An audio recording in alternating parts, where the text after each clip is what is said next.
জীবন বাঁচাতে এভাবেই বাংলাদেশ সীমান্তরক্ষী বাহিনী বিজিবি সদস্যদের পায়ে ধরে আর্জি জানাচ্ছিলেন ধরা পড়া ভারতীয় 2 বিএসএফ সদস্য।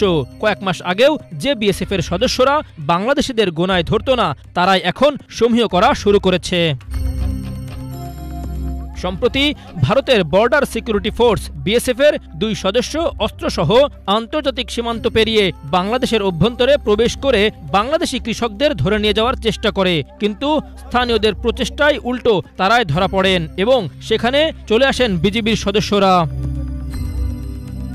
মঙ্গলবার কাতার ভিত্তিক সংবাদ মাধ্যম আল জাজিরার অনুসন্ধানী সাংবাদিক ও মানবাধিকার কর্মী জুলকারনাইন সায়ের খান তার ফেসবুক পেজে এই ঘটনার ফুটেজ প্রকাশ করেন। সেখানে বিস্তারিত লিখেছেন তিনি জানান, এ ঘটনা জানতে পেরেই দ্রুত তার সাথে ঘটনাস্থলের নিকটবর্তী ক্যাম্প থেকে বিজিবির সদস্যরা ছুটে আসেন।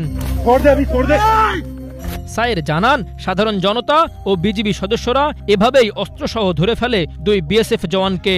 পরবর্তীতে ক্ষমা প্রার্থনা করায় যথাযথ প্রক্রিয়া অনুসরণ করে তাদের বিএসএফ কর্তৃপক্ষের কাছে হস্তান্তর করা হয়। এ ঘটনার একটি ভিডিও সামাজিক যোগাযোগ মাধ্যমে বেশ আলোচনা তৈরি করেছে। 5 আগস্ট ফ্যাসিস্ট শেখ হাসিনা পালানোর পর থেকে ভারতের চোখে চোখ রেখে কথা বলছে বাংলাদেশ সীমান্তরক্ষী বাহিনী।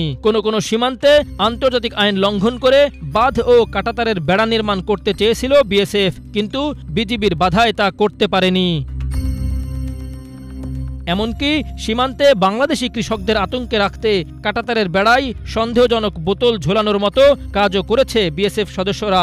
আর নিরীহ বাংলাদেশিদের উপর পশুর মতো গুলি করে হত্যা তো থামছেই না। অন্যদিকে পাকিস্তান ও চীন সীমান্তে চরম চাপের মুখে রয়েছে ভারতীয় বাহিনীর সদস্যরা।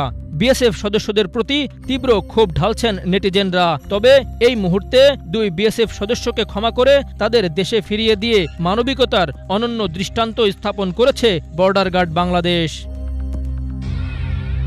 আক্তারুজ্জামান, বাংলা ভিশন, ঢাকা।